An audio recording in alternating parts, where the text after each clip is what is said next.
Premium Braids Manila, meron tayong dalawang kliyente today. Praise God, yes sir. So pupuntahan natin sila ngayon. Yung isa taga Ateneo, yung isa naman taga BGC. Papakita ko sa kanila kung anong gagawin natin ha. Siyempre bago tayo mag-start ng biyahe natin, open natin to pampabuang mga sasakyan. Pink shower. Straight from Japan, yes sir. So mabilisan lang, open lang natin to. Dito pala sa side ata na to ino-open. Saan ba? Ino-open. Tingnan natin. Siguro dito. Open na lang natin dito. So kahit saan naman siguro kasi ilalagay naman natin siya dito sa parang ganito. Parang ganito. Nabili ko sa kung saan ako nagpatin. Tapos lalagay mo lang siya dito. Tapos yun na. Lagay na natin siya sa aircon. Mabilisan lang to. Bango. Legit. So yun, bago tayo bumahe, pig shower galing yan Japan. And bago pala tayo malis, let's pray. So, pray tayo.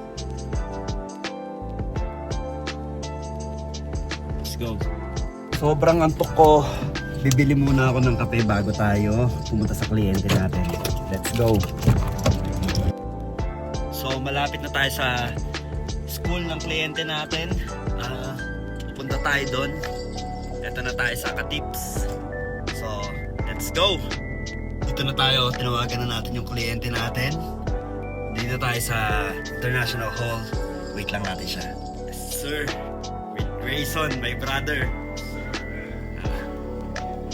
Nice room, nice room. Ito, dito kami gagawa.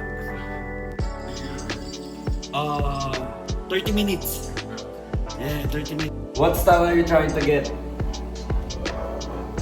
Style. Tingnan natin kung anong style ang pagagawa niya. Lalagay natin sa vlog natin sa YouTube.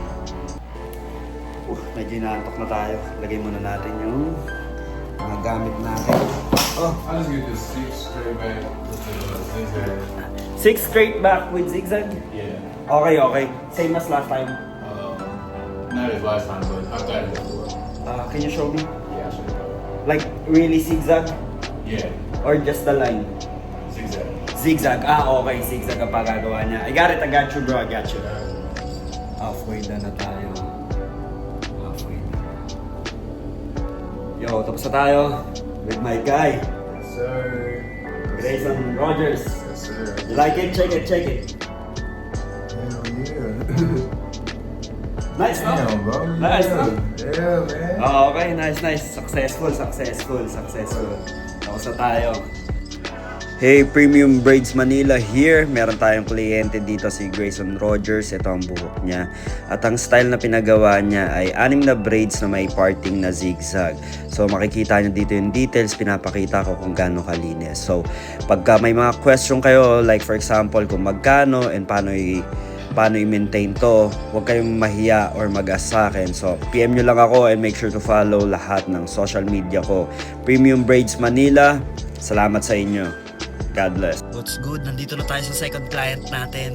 May gagawin tayo dito sa BGC. Ang ipapagawa niya ay retwist. So panoorin nyo kung anong itsura ng before and after. Okay?